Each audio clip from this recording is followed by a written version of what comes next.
Hello बच्चों, नमस्कार। स्वागत है आपका हमारे YouTube चैनल प्रशांत एकेडमी में। मैं प्रशांत सर आपका बहुत बहुत स्वागत करता हूं। कैसे आप सब? उम्मीद करते हैं अच्छे होंगे, बढ़िया होंगे। आपकी पढ़ाई कैसे चल रही है? ये उम्मीद करते हैं आप अच्छे से पढ़ाई करते होंगे। अब ज़्यादा समय नहीं बचा है आपके पेपर यूपी बोर्ड में, तो मैं आज लेके आया हूँ कक्षा 12 की भौतिक विज्ञान के महत्वपूर्ण प्रश्न। ऐसे ऐसे टॉपिक लेके आया हूं जहां से सबसे ज्यादा क्वेश्चन पूछता है। तो वीडियो के लास्ट तक बने रहिएगा और देख के जाइएगा। हम बता रहे हैं आपको कि जो जो टॉपिक हम बताएंगे यहाँ पे, वो टॉपिक आप सिर्फ रिवीजन करके चले जाना एक बार। बस आपके 70 में 70 आएंगे जरूर, आप टॉप करोगे फिजिक्स में। देखिए हमारे साथ, लास्ट तक वीडियो में बने रहिएगा, ठीक है। उसके बाद हम लोग यहाँ पे एक एक टॉपिक पे बात करेंगे, कहाँ से किस तरीके से क्वेश्चन पूछता है, कितने नंबर की पूछने की संभावना रहती है, ठीक है। कहाँ पे न्यूमेरिकल पूछेगा, कहाँ पे आपका थ्योरी पूछेगा, कहाँ पे आपकी परिभाषा पूछेगा, ये चीज़ हम लोग यहाँ पे देखेंगे, ठीक है। तो आइए हम लोग शुरुआत करते हैं बिना देर किए अपने महत्वपूर्ण टॉपिक पे। देखिए यहाँ पे भौतिक विज्ञान कक्षा 12 इंपॉर्टेंट क्वेश्चन है। टॉपिक की बात कर लेते हैं। आप ये टॉपिक्स है, ये यहाँ पे टॉपिक TOPI, ठीक है। टॉपिक विद्युत आवेश तथा आवेश के प्रकार। यहाँ पे ये पूछता है कि विद्युत आवेश क्या है, ये इसके प्रकार क्या हैं। अगर यहाँ से पूछेगा तो ये सिर्फ परिभाषा पूछेगा और कुछ भी नहीं पूछेगा। ये पूछेगा तो सिर्फ इतना पूछेगा विद्युत आवेश क्या है, इसके कितने प्रकार होते हैं, बहुत ज्यादा तो 1 नंबर पे पूछेगा, इससे ज्यादा नहीं पूछेगा आपसे, ठीक है। दूसरे टॉपिक की बात करते हैं, कूलाम का नियम। कूलाम का नियम में भी क्या होता है, परिभाषा पूछ लेता है 1 नंबर की, और कभी कभी देता है कि आप इसकी व्याख्या कीजिए या फिर आपका निगमन कीजिए सूत्र का। तो इसमें आप ज्यादा विस्तार में ज्यादा 1 नंबर या फिर 3 नंबर, बस इससे ज्यादा नहीं पूछेगा आपसे, ठीक। यहाँ पे हम बात करते हैं वैद्युत बल रेखाएं क्या होती है, परिभाषा पूछ लेता है, यहाँ पे भी परिभाषा पूछेगा। उसके बाद यहाँ पे हम लोग देखते हैं कि विद्युत द्विध्रुव आघूर्ण। विद्युत द्विध्रुव आघूर्ण क्या है, यहाँ से पूछ लेता है। आपका एक टॉपिक ही है, तो लोग क्लिक करते चलेंगे। 1 टॉपिक, 2 टॉपिक, 3, 4, 5 विद्युत द्विध्रुव की। यहाँ पे आप देखेंगे कि विद्युत द्विध्रुव की अच्छी स्थिति तथा अच्छी स्थिति में विद्युत क्षेत्र की तीव्रता पूछ लेता है। क्या पूछता है? विद्युत क्षेत्र की तीव्रता। यहां पे अच्छी स्थिति और निरक्षी स्थिति।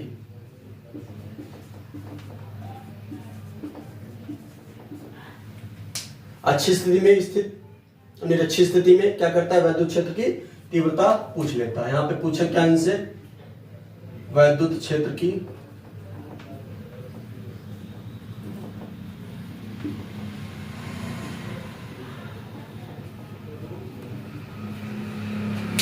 जब यहां से क्वेश्चन आता है तो थ्योरी निगमन करने के लिए पूछ लेता है। बस समझ। तो यहां पे हम लोग इसको बहुत ध्यान से देखेंगे जाना, या तो अच्छी स्थिति पूछेगा तो निरक्षी। अगर यहां से पूछ रहा है तो 2 में 100% आएगा, चाहे ये पूछेगा या तो ये पूछेगा, ठीक। फिर आगे हम लोग बात करते हैं यहाँ पे गॉस का प्रमेय, गॉस थ्योरम। ये भी आप देख लेंगे, ये थ्योरी पूछता है यहाँ से। अनंत विस्तार के रेखीय आवेश के कारण विद्युत क्षेत्र की तीव्रता। एक यहाँ पे अनंत विस्तार के रेखीय आवेश के कारण विद्युत क्षेत्र तीव्रता पूछता है। यहाँ पे भी सूत्र का निगमन यानी कि थ्योरी उस तरीके से हम लोग देखेंगे। यहाँ पे फिर कहता है समतल पृष्ठ। समतल पे क्या है तो कुचालक पृष्ठ बोल देता है, वहां से भी क्या करता है, विद्युत क्षेत्र तीव्रता पूछ लेता है, ठीक। अब यहाँ पे हम लोग देखेंगे विद्युत विभव तथा विभवांतर। एक ये टॉपिक है आपका, विद्युत विभव तथा विभवांतर। ये परिभाषा पूछता है। क्या पूछता है? परिभाषा। और बहुत करेगा तो सूत्र, बस ये आपको करना है। और इलेक्ट्रॉन वोल्ट क्या होता है, ये भी परिभाषा पूछ लेगा आपसे, ठीक। और उसके बाद यहाँ पे एक है वैद्युत द्विध्रुव की, वैद्युत की यहाँ पे मैंने 60 कर दिया, मैं बता रहा हूँ आपको यहाँ पे क्या होना चाहिए। वैद्युत द्विध्रुव की अच्छी स्थिति तथा निरक्षी स्थिति में वैद्युत विभव ज्ञात करना। ठीक, तो यहां पे भी क्या होगा, अच्छी स्थिति और निरक्षीय स्थिति में वैद्युत विभव ज्ञात करना। ठीक है, ये चीज यहां से पूछ लेता है, या तो अच्छी पूछेगा तो निरक्षी पूछेगा। यहाँ पे विभव है, याद रखना, यहाँ पे ये विभव है। और यहाँ पे हम लोग क्या बात किए थे, ये तीव्रता है, वैद्युत क्षेत्र की तीव्रता है, तो यहाँ पे ये विभव है। ये चीज याद रखना, ये विभव है, यहाँ वैद्युत क्षेत्र की तीव्रता है। ठीक, अगला टॉपिक है आपका विभव प्रवणता क्या होती है, परिभाषा पूछेगा। चालक की धारिता, तो मतलब यहाँ पे ये धारिता यानी कि धारिता वाले चैप्टर से पूछा है। परिभाषा पूछेगा, मतलब संधारित्र तथा संयोजन, संधारित्र क्या है। ठीक, और यहाँ पे संयोजन पूछा है, निश्चित संयोजन क्या होता है, श्रेणी क्रम, और यहाँ पे समांतर क्रम की बात करते हैं। आप कक्षा 10 में पढ़े होंगे, आप कक्षा 10 में पढ़े होंगे कि प्रतिरोध का श्रेणी क्रम और समांतर क्रम में, तो यहाँ पे जस्ट उसका उल्टा क्या होता है, संयोजन होता है संधारित्र क्रम। ठीक है, अब यहाँ पे क्या बात करते हैं, विद्युत धारा। विद्युत धारा परिभाषा पूछेगा, अगर पूछ ले उसको, यहाँ से ये पूछ लेता है, ओम का नियम पूछ लेता है, परिभाषा 1 नंबर का। ठीक है, और यहाँ हम लोग यहाँ पे ये जो क्वेश्चन आते हैं 3 नंबर के आएंगे, याद रखना, या फिर 5 नंबर के। और यहाँ पे हम लोग बात करते हैं यहाँ पे विशिष्ट प्रतिरोध तथा प्रतिरोधकता।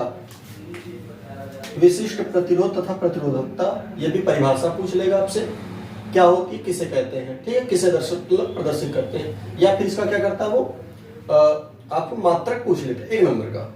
मात्रक याद रखना भैया, मात्रक घुमा फिरा पूछता है, तो ये चीज आप नहीं भूलेंगे। किरचॉफ का नियम याद रखना भाई, पूछ लेता है। ठीक है, किरचॉफ का नियम इंपॉर्टेंट। व्हीटस्टोन सेतु है, ये भी आप देख के जाइएगा। आप जितने टॉपिक में बता रहा हूं आपको, मतलब एक बार जो है देख लीजिए बस। आप अगर रेगुलर फिजिक्स पढ़े हैं, अगर आप रेगुलर फिजिक्स पढ़े हैं तो आप इस टॉपिक को एक बार देखना है, उसके बाद आपके दिमाग में खुद ये क्या वो बैठ जाएगी।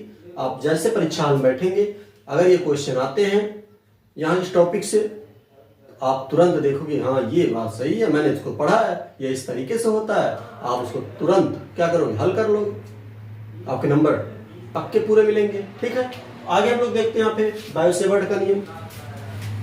बायोसेवर्ट का नियम है एम्पियर का परिपथीय नियम, ये याद रखना, परिपथीय नियम। ये तो बहुत बार पूछता है क्वेश्चन 5 नंबर का, यहां पूछेगा एम्पियर का तो परिपथीय नियम। ठीक है, ये चीज विद्युत मतलब कि चुंबकीय क्षेत्र क्या होता है, चुंबक के चारों ओर का क्षेत्र, जहां पे क्या होता है, मतलब आकर्षण या प्रतिकर्षण का अनुभव होता है, वहां पे क्या करते हैं हम लोग, चुंबकीय क्षेत्र कहते हैं। यहाँ पे चुंबकीय क्षेत्र, चुंबकीय फ्लक्स होता है, क्या होता है यहाँ पे। ठीक है, यहाँ पे भी क्या होता है, सूत्र पूछ लेता है 2 नंबर का, यानी कि पूछ लेगा आपसे 3 नंबर का, 3 नंबर या 1 नंबर का, बस इससे ज्यादा नहीं पूछे। दिक्पात कोण, ये याद रखना, ये इंपॉर्टेंट भैया। बच्चे कहेंगे ये क्या होता है, ये तो लगता है कि कोण पूछा है तो प्रकाशीय का मतलब प्रकाशिकी में चला गया क्या शायद, ना ना ना, ये इसी में है भाई, दिक्पात कोण। बहुत अच्छे देख के जाना, इसको 1 नंबर का पूछता है। ये विद्युत चुंबकीय यानी चुंबकीय प्रेरण के नियम, ये इंपॉर्टेंट है, वेरी इंपॉर्टेंट।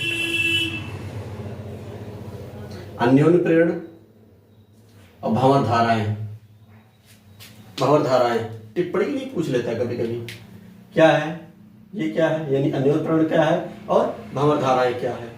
ठीक, प्रत्यावर्ती धारा के परिपथ के नियम, मतलब परिपथ। अब यहां से आपसे पूछता है, या तो एसी परिपथ पूछ लेगा, या तो एलआर परिपथ पूछ लेगा, एलआर परिपथ, या फिर एलसीआर परिपथ पूछ लेता है। 3 में एक आएगा, याद रखना। मतलब जितना टॉपिक बता रहा हूं, इस टॉपिक के अलावा कहीं से प्रश्न बनेंगे ही नहीं, समझ लीजिए। फिर चोक कुंडली होती है, एक क्या होती है, चोक कुंडली, ये होती है। एक होता है ट्रांसफार्मर, और यहां पे होता है ये विद्युत जनित्र, ये देखिए ये हालांकि देखेंगे तो लगभग हाई स्कूल में ज़्यादा पूछता है, इसमें पूछने की संभावना कम होती है। तो मैं ये नहीं कहूँगा कि आप ये मतलब कि बहुत ज़्यादा है ज़रूरी, आप इसको फोकस ही करके जाइए, नहीं। देखेंगे यहाँ पे मैक्सवेल का समीकरण, आप हाँ इसको देख सकते हैं, मैक्सवेल का समीकरण। और यहाँ पे मैक्सवेल के विद्युत चुंबकीय तरंग का सिद्धांत ये जरूरी है, ठीक है। और यहाँ पे विद्युत चुंबकीय स्पेक्ट्रम ये आप देख लेंगे। ये फिजिक्स फर्स्ट के इंपॉर्टेंट टॉपिक थे, ठीक है। उम्मीद करते हैं आपको ये सब टॉपिक्स मतलब एक बार रिवीजन करने हैं तो आप रिवीजन कर लीजिएगा, ठीक है। और अगले भाग में हम लोग लेके आएंगे यहाँ पे सेकंड फिजिक्स का मेन टॉपिक्स।